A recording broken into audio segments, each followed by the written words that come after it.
Hello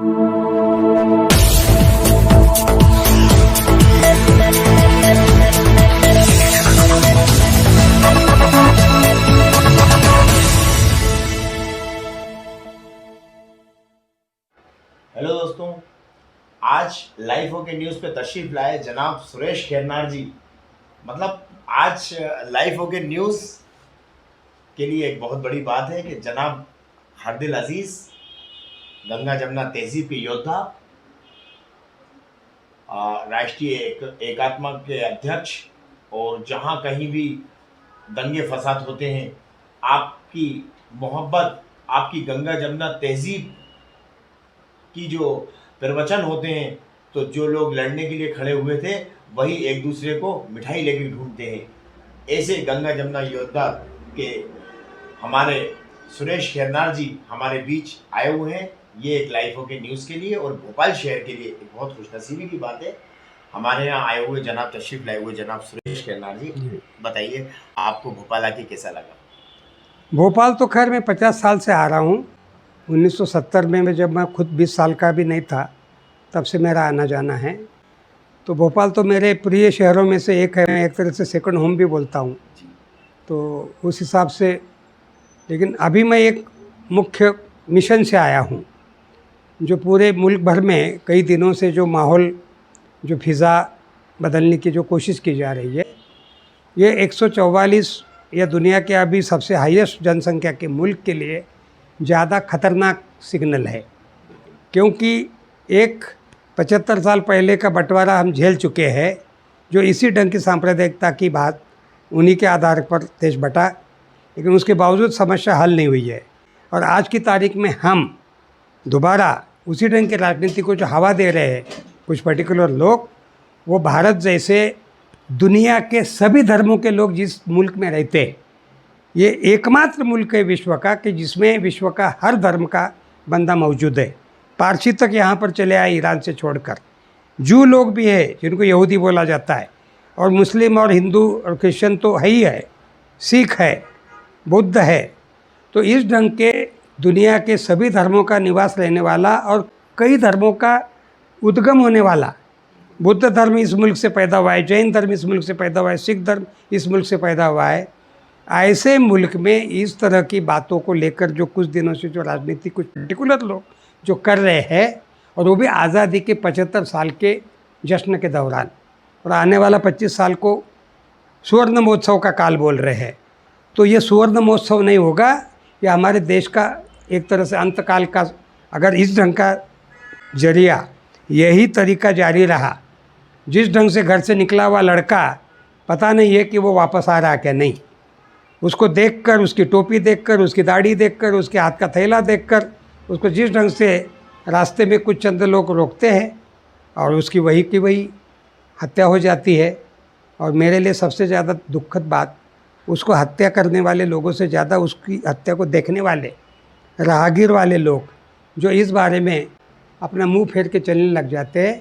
ये देश भर के जितने भी मॉब लिंचिंग की घटनाएं, हर घटना का ये मेरे लिए सबसे ज़्यादा दुखद पक्ष है कि जो लोग उसको देख रहे हैं, रेल स्टेशन हो, रेलवे की बोगी हो, बाज़ार हो, चौराहा हो, रास्ता हो, एक समय था कि छोटा मोटा भी घटना होती थी लोग दौड़ पड़ते थे, भाई क्या हुआ, लोग मदद करते थे। अभी ये जो पूरा हुआ है, तो मेरे हिसाब से इस देश की संवेदना, इस देश की जो पूरी जो भावना है, वो इस ढंग से बदल रही है। तो ये पूरे राष्ट्र के लिए बहुत सोचने की बात है, बहुत दुख की बात है, और हम संवेदनहीन होते जा रहे हैं। तो उस हिसाब से लोगों को ये सब बताना, ये समझाना, कौन क्या खा रहा, कौन क्या कपड़ा पहन रहा, कैसा रह रहा, ये आपके किसी के इसकी बात नहीं है, जिसकी इतनी अपनी पसंद की बात है। आपने जैकेट पहना, हमने नहीं पहना, किसी ने टोपी पहनी, हमने नहीं पहनी, हमने दाढ़ी रखी, आपने नहीं रखी। ये जो पूरा एक एटिज माहौल था, हम 70 साल के अभी हो रहे हैं, कभी मुझे ऐसा लगा नहीं कि इस मुल्क में दाढ़ी को लेके बात होगी, टोपी के लेके होगी, फलाने को लेके होगी। लेकिन आज की तारीख में लोग मुझे आगाह करते हैं, डॉक्टर साहब वो टोपी आपकी अभी तो मैं गर्मी के कारण बैग में रखी हुई है। ये इस मुल्क के गंगा जमुनी संस्कृति के लिए सबसे ज़्यादा दुखद पर्व चल रहा है। जो बिल्कुल ठीक नहीं है। इस मुल्क में कितनी तरह की वेशभूषाएँ हैं, कितने तरह के खान पान है, जो दुनिया की किसी मुल्क में आपको इतने वैरायटी, भोपाल की एक वैरायटी है तो बगल के इंदौर की दूसरी है, तो उज्जैन की तीसरी है, तो नागपुर की चौथी है, तो दिल्ली की, लखनऊ की, हैदराबाद की, ऐसा वैरायटी वाला मुल्क दुनिया में कोई नहीं है। आपको एक कोने से दूसरे कोने तक, यूरोप जाइए, अमेरिका जाइए, ईरान जाइए, सबको आपको मोनोटोनस खाना मिलेगा, उसी ढंग का मिलेगा। लेकिन ये वो मुल्क है जिसमें इतना सारा वैरायटी है। ऐसे मुल्क की माहौल को कुछ लोग चाहते हैं कि एक रंग में रंगना, जो गलत है। लोग अपनी तबीयत से, भोपाल के लोग हैं, भोपाल के ढंग से रहेंगे, भोपाली में बोलेंगे, अपनी तबीयत से जो भी उनका खाना पीना या जो कुछ अपना कल्चर है। लेकिन ये जो एक कल्चर में ढालने की कुछ लोगों की जो कोशिश चल रही है कुछ दिनों से, जो इस मुल्क की एकता के लिए सबसे बड़ी बाधक चीज़ है। जो आज़ादी के 75 साल के और आने वाले 25 साल, जिसमें हम 100 साल का अगर फासला तय करेंगे, तब तक हम रहेंगे कि नहीं पता नहीं, लेकिन आप जरूर रहने वाले हैं। तो आप लोगों के हिस्से में 100 साल वाला जश्न का समय आएगा, हम दुआ करेंगे। ये मुल्क का बंटवारा तो छोड़िए, हम तो चाहेंगे कि पाकिस्तान, बांग्लादेश, भारत, ये पूरा के पूरा खुद एक मुल्क क्यों न बने, जिसकी जद्दोजहद हम लगभग 40 साल से ऊपर हम कर रहे हैं। हम उस फोरम के अध्यक्ष भी है।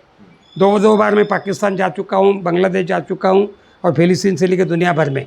हम ये कोशिश करें, जो मुल्क वाला जो ईगो वाला जो झगड़ा है, जो एक दूसरे को नीचा दिखाने वाला, ऊंचा दिखाने वाली जो बात है, ये ख़त्म हो। धर्म के नाम पे बात खत्म हो, जाति के नाम पे खत्म हो। अभी आपने गाड़ी में भाषा के नाम पे बोला, मैं एक मराठी होने के नाते मैं कन्फेस करता हूँ कि मेरी गर्दन शर्म से झुक जा रही है कि भाषा के नाम पे भारत में पहला कोई दल बना है, जो शिवसेना नाम का दल हमारे प्रदेश में बना है। ये मेरे लिए शर्म की बात है, हम उसके सख्त खिलाफ है। हम वहाँ भी बोलते हैं, बम्बई में भी हमारी तकरीरें मराठी को लेके। मैंने कहा कि जितने मराठी महाराष्ट्र के बाहर गए, ग्वालियर से लेके, इंदौर से लेके, बड़ौदा से लेके अटक तक गए हैं, उतने कोई दूसरी कौम नहीं गई है। आप क्या मराठी बोल रहे हो? तो इसलिए ये जो भाषाई झगड़े हैं, ये जो जातीय झगड़े हैं, धार्मिक झगड़े हैं, इनसे इस मुल्क के अमीबा के जैसे टुकड़े होंगे। मैं मछलियों का सामने देख रहा हूँ, इसी में रहने वाला एक अमीबा नाम का एक जंतु होता है, जो पानी में होता है। वो एक सेल से दूसरी सेल बनती है, उसके लिए अलग से कुछ करने की ज़रूरत नहीं। वो एक ऐसी प्रकृति की देन है। ये मुल्क वैसा न हो, इसकी जद्दोजहद में हम कोशिश कर रहे हैं। ये मुल्क पूरा बना रहे और ज़्यादा मजबूत बने। विश्वगुरु खाली बोलने से बात नहीं होती।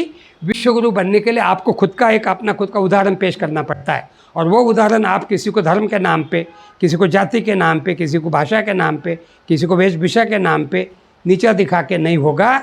विश्वगुरु वही बनेगा जिसका दिल विशाल होगा। क्या बात है, वाह।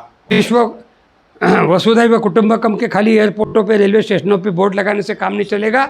सही मायने में पूरे विश्व को कुटुंब मानना चाहिए। क्या बात। हम हमारे मुल्क के ही मित्रों को दुनिया भर के दंगों में मार रहे, हम दुनिया भर के हमारे अगल बगल के दोस्तों को शत्रु की नज़र से देख रहे हैं। काय का वसुधैव कुटुंबकम तभी सही होगा जब हम ये सब भावना से ऊपर उठ के पूरे विश्व की तरफ देखेंगे, तो वसुधैव कुटुंबकम होगा। अन्यथा ये खाली लफ्फाजी होगी। हमारे बीच सुरेश केरनार जी, जो कि गंगा जमुना तहजीब के, आपने देखा, आपने उनकी वाणी सुनी, किसी प्रवचन से कम नहीं। और आप जो कहते हैं वो करके भी दिखाते हैं। आपने पूरी ज़िंदगी अपनी लगा दी। अहिंसा परमो धर्मा, ये सारे धर्मों में यही कहा गया है, जियो और जीने दो। हम किसी को जान दे नहीं सकते, तो हम जान लेते क्यों हैं, ये हमें समझ में नहीं आता। हमारे सुरेश केरनार जी के अंदर जो तड़प है वो वाकई काबिल तारीफ़ है, और ऐसा ही होना चाहिए। आज भाषाओं के झगड़ों में उलझाया जा रहा है हमको। आज कोई फिल्म टैक्स फ्री कर दी जा रही है कि किसी तरह से दंगे भड़क जाएं। अरे भाई, 50 साल पुरानी बात से हमें क्या मतलब? 50 साल पुरानी फिल्म से हमें क्या मतलब? हमारे टाइम में कुछ हुआ क्या गलत? हम आप सभी देशवासियों से, प्रदेशवासियों से ये कहना चाहते हैं कि आप किसी भी मतभेद में ना आइए, किसी भी मनभेदों में ना आइए, और प्यार से रहिए, आपस में एके से रहिए। मानव सेवा ही माधव सेवा है। वसुधैव कुटुंबकम, एक घर बनाना था, ये हम क्या बना बैठे, कहीं मंदिर तो कहीं मस्जिद बना बैठे। पर परिंदों में फिरका परस्ती क्यों नहीं होती? कहीं मस्जिद पे जा बैठे तो कहीं मंदिर पे जा बैठे। तो हमारे सुरेश खन्नार जी जो हैं वो हमारे आज चीफ गेस्ट, बहुत दिल की गहराई से शुक्रिया अदा करता हूँ आपका कि आपने इतना कीमती वक्त लाइफ ओके न्यूज़ को दिया। आप लाइफ ओके न्यूज़ के बारे में क्या कहेंगे? बहुत अच्छी पहल है। भोपाल जैसे शहर में आप ये जो मैं देख रहा हूँ आपके काफ़ी बड़े परचम लहराते हुए देख रहा हूँ, तो मैं दुआ करूँगा आने वाले दिनों में आप पूरे राष्ट्रीय स्तर पे और आगे चल के इंटरनेशनल भी स्तर पे आपका परचम लहराए।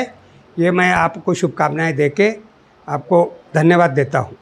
जय हिंद, जय भारत।